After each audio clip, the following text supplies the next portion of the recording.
Di episode yang lalu, Jung Soo-in akhirnya tertangkap oleh tim Grey karena dicurigai sebagai salah satu parasit. Ya, walaupun hanya Kapten Choi yang melihat Soo-in berubah wujud sebagai Hedi.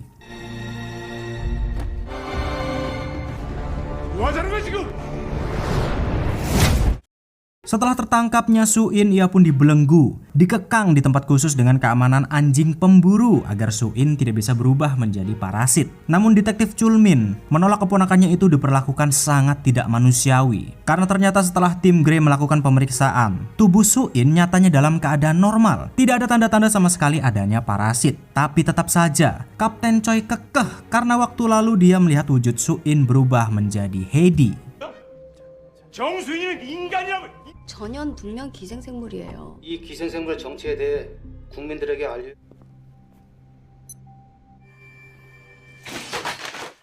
Saat sedang dibelenggu, Soo-in yang dalam keadaan koma ternyata dibawa masuk ke dalam alam bawah sadarnya oleh Hedi untuk kembali ke masa lalunya. Di sini Hedi mencoba memperlihatkan kembali masa lalu kelamnya saat ia akhirnya melaporkan ayahnya ke kepolisian karena selalu disiksa setiap hari, bahkan hampir merenggut nyawanya.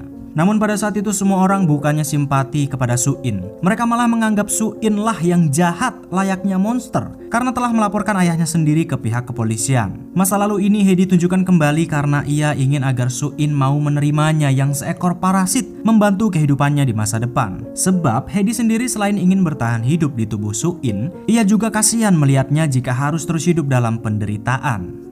왜 나를 괴물로 만들어버린 거야? 너를 싫은 존재라고 생각하게 만드는 거야. 상을 하나의 개체로서 판단하지 않는다.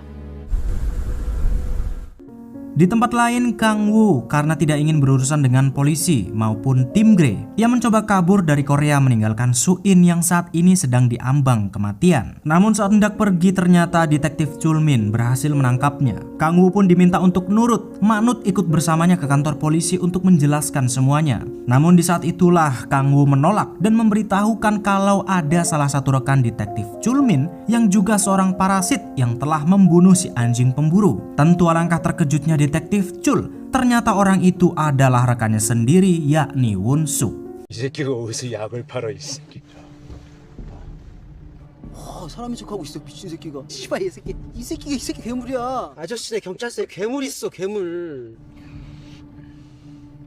Tidak ingin mempercayai perkataan Kang Woo begitu saja, detektif Chul-min lantas memintanya untuk menceritakan semua yang ia tahu dan semua yang terjadi kepada Soo-in. Apakah keponakannya itu masih manusia atau bukan? Karena tidak punya pilihan, Kang Woo lantas memberitahukan semuanya bahwa memang benar di dalam diri Soo-in ada seekor parasit. Namun dia baik. Dia tidak seperti parasit yang lainnya yang ingin membunuh manusia. Malah tujuannya adalah untuk melindungi Soo-in. Setelah mendengar cerita dari Kang Woo, detektif Chul yang sudah percaya dengannya pun meminta bantuan untuk membebaskan Soo-in saat ini yang akan dibawa ke markas pusat tim Grey. Yang tidak lain dan tidak bukan, di sana otak Soo-in akan dibedah dan pasti akan tewas. Awalnya Kang Woo menolak untuk membantu karena dia terlalu takut sebab sudah sangat sering dikhianati oleh orang lain. Namun karena detektif Chul-min terus mencecarnya dengan mengatakan kalau Kang Woo hanyalah seorang pengecut, ia pun akhirnya putar balik dan mau membantu untuk menyelamatkan Soo-in. 나한테 다시 한번 잡히면 내가 갈아 마셔버린다. 어? 그래 넌 그런 새끼야. 겁쟁이 새끼. 아유 씨발 진짜. Keesokan harinya detektif Chul dan Kang Woo beraksi melancarkan rencana mereka untuk menyelamatkan Soo-in. Karena tim Grey baru dibentuk belum lama ini alias baru 1 bulan, tentu mereka tidak mengenal satu sama lain. Dan Kang Woo pun berhasil menyamar sebagai salah satu anggota dari tim Grey tanpa dicurigai. Dengan rencana yang sudah matang, Kang Woo berhasil menyusup menemukan Soo-in yang saat ini sedang dibelenggu. Namun sayang, saat sedikit lagi Soo-in berhasil dibebaskan, tiba-tiba Kapten Choi datang dan merubah jadwal keberangkatan mereka menuju markas pusat.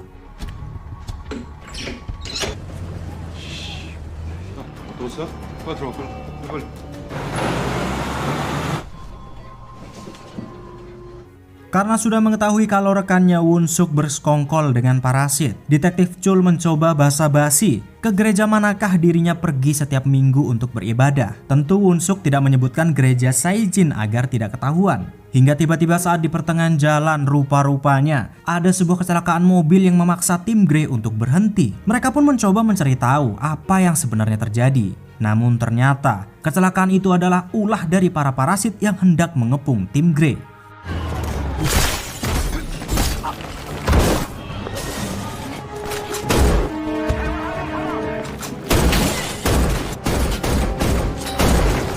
Memanfaatkan kekacauan yang sedang terjadi, Kang Woo pun berusaha segera mengeluarkan Su-in dari belenggunya. Walaupun tidak mudah karena Kapten Choi dan para parasit yang mengganggunya. Beruntung, saat itu ada detektif Chul Min yang mengcovernya dari belakang.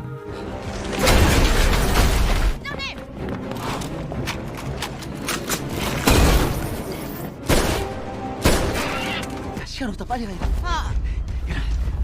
Karena Su-in sudah dibebaskan, mereka pun segera pergi dari tempat pertempuran. Woon-suk yang melihatnya lantas meminta detektif Chul untuk pergi bersamanya mengejar Su-in. Hingga sampai di sebuah tempat, entah kenapa arah pengejarannya pun berbeda. Woon-suk malah membawa detektif Chul datang untuk menemui si pendeta parasit. Rupa-rupanya Woon-suk mencoba membujuk detektif Chul untuk mau bergabung dengannya bekerja sama dengan parasit. Alasannya tentu karena iming-iming yang ditawarkan tidak main-main. Mereka bisa mendapatkan apapun yang mereka mau, dari uang, harta, jabatan, dan segalanya. Itu pun jika parasit berhasil menguasai dunia. Sementara itu, Su-in sendiri yang menyadari kalau pamannya saat ini sedang dalam bahaya. Ia lantas berlari sekencang mungkin untuk menyelamatkan detektif Chul Min. Namun sayang, ternyata Su-in terlambat. 그래서 죽였어? 사냥개?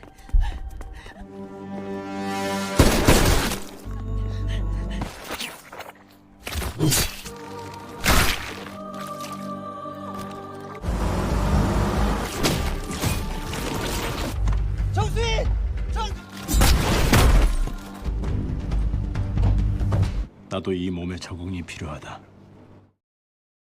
Setelah berhasil kabur, Su-in bersembunyi di luar kota, nginep di kontrakan sahabat Kang Woo untuk beberapa hari, sebelum mereka melanjutkan perjalanan yang mungkin akan ke luar negeri. Namun Su-in agaknya enggan meninggalkan Korea sebelum membalaskan dendamnya kepada parasit, karena mereka telah membunuh pamannya detektif Chul Min. Su-in pun berencana bertemu dengan Kapten Choi dan mencoba membujuknya untuk percaya kepada Heidi, parasit yang ada di dalam dirinya, dan bekerja sama. Namun tentu peluang tersebut agaknya sangat kecil. Apakah Kapten Choi mau percaya atau tidak? Terlebih lagi, di dalam kepolisian sendiri juga ada seekor parasit. 한장 하고 한장 하고. 근데 알리긴 뭘 알려? 방면을 약속드립니다. 지금 봐봐. Di kantor kepolisian Namil saat tim Grey sedang kewalahan karena baru saja berperang dengan para parasit. Tiba-tiba Woon-suk dan detektif Chul yang sudah diambil alih oleh parasit malah membocorkan tempat persembunyian mereka kepada tim Grey. Entah ini jebakan atau bukan, cuman rada-rada sedikit janggal karena mereka malah meminta tim Grey untuk memberantas habis kelompoknya sendiri. 아무래도 놈들은 아직 틈을 같아서 말이시죠. 문양이 그려진 저 창고로 하나둘씩 사람들 있습니까? Hingga tidak lama kemudian Kapten Choi pun mendapatkan telepon langsung dari Su-in. Ternyata Su-in memang mencoba meyakinkan Kapten Choi untuk mau percaya kepadanya dan memberitahukan kalau di pihaknya ada parasit, yakni Woon-suk dan detektif Chul Min. Karena tidak percaya begitu saja, Kapten Choi meminta mereka untuk bertemu dan membicarakannya empat mata. Di sebuah kafe ia pun akhirnya bertemu dengan Su-in menjelaskan semuanya, bahwa parasit Heidi yang ada di dalam dirinya baik berpihak kepada manusia dan pamannya detektif Chul Min sudah tewas diambil alih oleh parasit. Namun setelah mendengar semua penjelasan Su-in, ternyata Kapten Choi malah masih tidak percaya kepadanya dan masih mencoba memburunya. 뻔하잖아. 함정이지. 그래. 네가 우리랑 같이 가는 거야.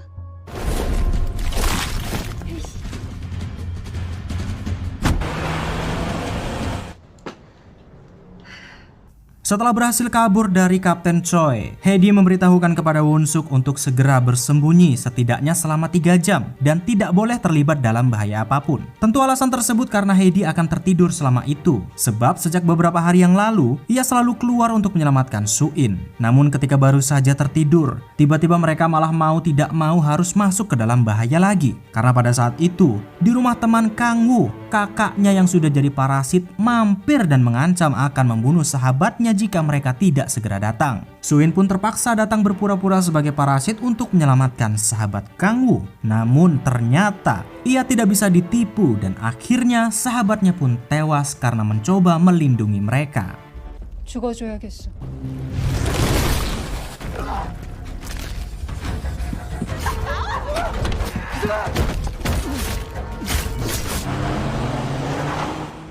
Keesokan harinya tepat di waktu subuh, tim Grey memulai operasinya untuk memberantas para parasit di tempat persembunyiannya. Namun sebelum berangkat, Kapten Choi menghubungi Su-in untuk memastikan apakah benar ia ada di pihak manusia atau tidak. Terlebih lagi saat Kapten Choi memeriksa rambut Won-suk, ternyata ia diketahui bukanlah parasit, melainkan hanya antek yang bersekongkol dengan mereka. Demi informasi yang sangat berharga itu, ia lantas meminta Su-in untuk merekam semua telepon mereka saat ini. Untuk jaga-jaga, apabila ia tewas dalam penyerbuan, maka Su-in diminta untuk membawa rekaman tersebut kepada markas pusat tim Grey dan penyerbuan pun dimulai.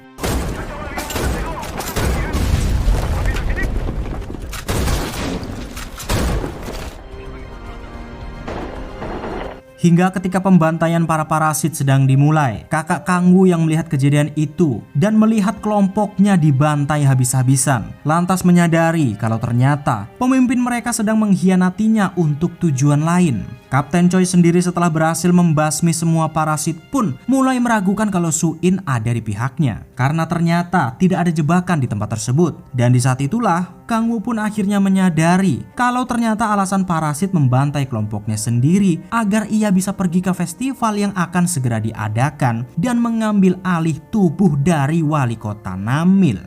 근데 그게 만약에 그 시장 머리로 갈아탄다고.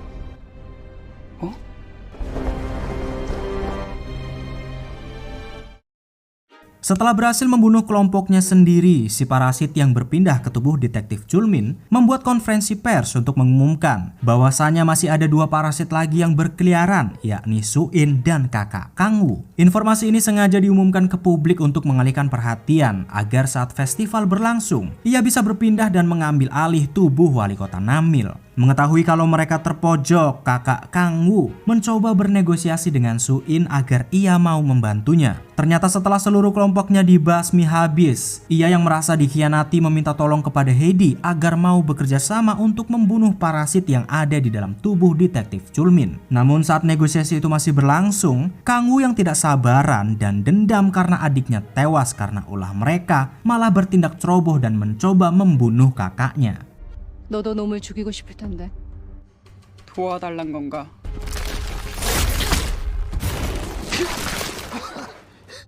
나는 놈을 죽인다.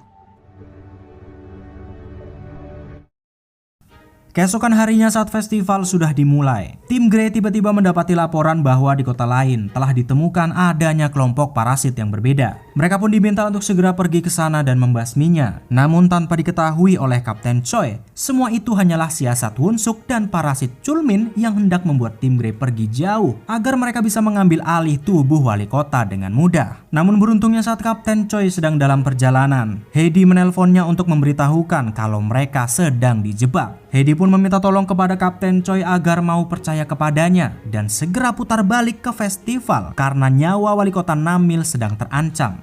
목사와 한패였던 기생생물에게 당신도 여기로 와서 그 놈을 죽이는 걸 도. 뭐? 내 말을 믿어라. 차 돌려.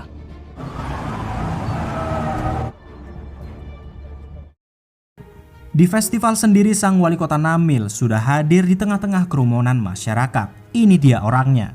Kang-woo lantas nyempil membaur dengan masyarakat sekitar untuk mengawasi pergerakan Won-suk dan parasit detektif Chul. Sementara itu Su-in dan kakaknya Kang-woo berjaga-jaga di luar festival agar kehadiran mereka tidak terlacak. Namun tidak berapa lama kemudian mereka pun mendapati tanda-tanda kalau parasit detektif Chulmin mulai bergerak mengincar wali kota Namil.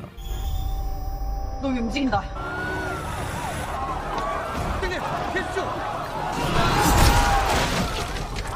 Tidak lama kemudian Kapten Choi bersama tim Grey tiba di festival untuk melindungi wali kota Namil. Namun betapa gobloknya Kapten Choi saat melihat Su-in bukannya bekerja sama, dia malah masih saja mencoba membunuh Su-in padahal sudah mengetahui kalau Heidi itu baik.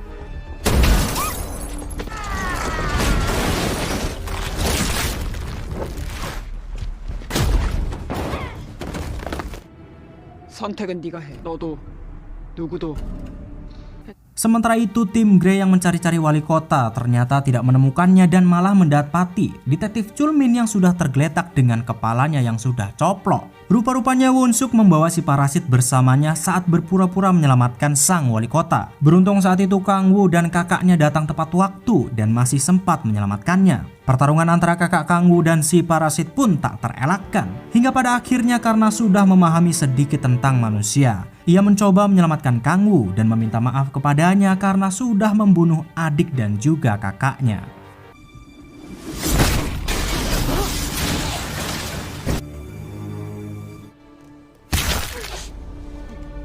미안했다. 갈아탈 몸이.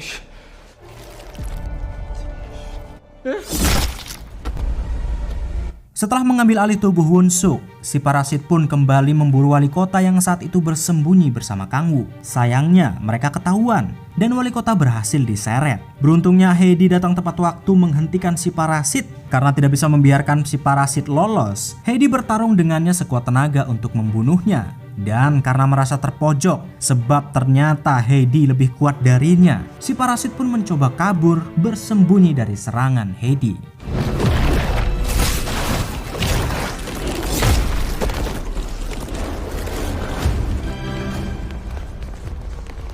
Ternyata si parasit Won-suk bersembunyi karena mencoba mengelabui Heidi dengan membelah dirinya dan menyerangnya dari dua arah. Namun setelah mengetahui bahwa membelah diri sekalipun ternyata tidak bisa mengalahkan Heidi, si parasit Won-suk lantas mencoba melobinya untuk mau ikut bersamanya, menguasai seluruh dunia hanya berdua. Tentu tidak ada alasan bagi Heidi untuk mengikuti ketamakan si parasit karena misi utamanya adalah untuk melindungi Su-in. Hingga sesaat kemudian tiba-tiba datanglah Kapten Choi yang entah kenapa dengan gobloknya masih menodongkan senjata kepada Su-in. Si parasit Won-suk pun lantas mencoba memprovokasi Kapten Choi untuk segera menembak Heidi.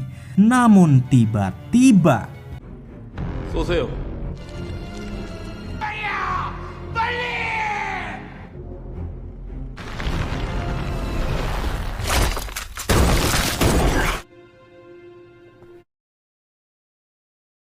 setelah si parasit tewas, Kapten Choi pun bertanya kepada Heidi kenapa ia malah menolongnya. Ternyata Heidi sendiri memang benar-benar tidak ingin membunuh manusia sama sekali seperti parasit lainnya. Selain tujuan utamanya adalah menyelamatkan Su-in, ia juga mengatakan bahwa walaupun bukan keinginannya, tapi Heidi berusaha sebisa mungkin untuk mengikuti semua kemauan Su-in termasuk menyelamatkan Kapten Choi. Dan dari sinilah akhirnya Kapten Choi benar-benar percaya kalau parasit Heidi memang baik dan berbeda dari yang lainnya. Dibuktikan ketika tim Grey datang, ia menyelamatkan Kang-woo dan Su-in dengan mengkonfirmasi bahwa mereka berdua hanyalah manusia biasa. 정수인 기생생물 아닙니까?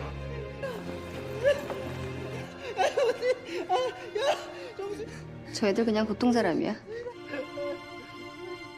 Beberapa bulan setelah semua parasit di wilayah Namil musnah, Su-in kembali bekerja seperti biasa untuk menyambung hidupnya. Tentu dia harus lebih bekerja keras karena detektif Chul saat ini sudah tiada. Kebetulan Kang-woo yang saat itu mampir pun mengajak Su-in untuk jalan-jalan dan membicarakan sesuatu. Rupa-rupanya saat ini Kang-woo direkrut oleh Kapten Choi untuk masuk menjadi bagian dari tim Grey. Su-in juga dipersilakan bergabung oleh tim Grey jika ia memang mau. Dan alasan lainnya kenapa Kang-woo mengajaknya ngobrol adalah karena beberapa hari yang lalu ia mendapatkan surat dari Heidi yang diminta untuk diberikan langsung kepada Su-in. Ternyata di dalam surat tersebut Heidi menyampaikan bahwasannya intinya ia meminta maaf karena telah masuk ke dalam dirinya dan mungkin merubah seluruh hidupnya. Heidi juga tidak lupa berterima kasih karena walaupun ia adalah parasit, namun Su-in tetap mau percaya kepadanya dan mau menerima keberadaannya. Kira-kira begitu isi suratnya.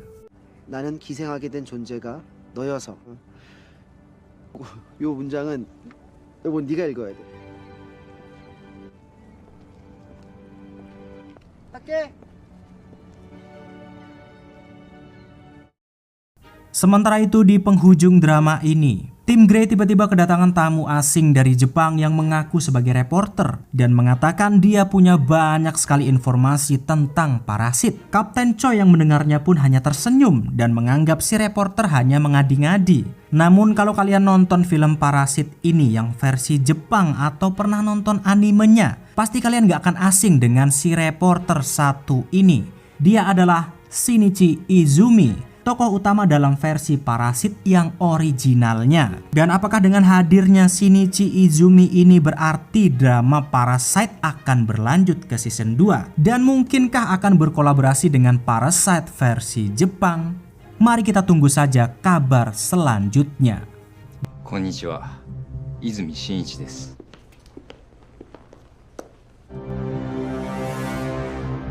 Dan Parasite The Grey tamat.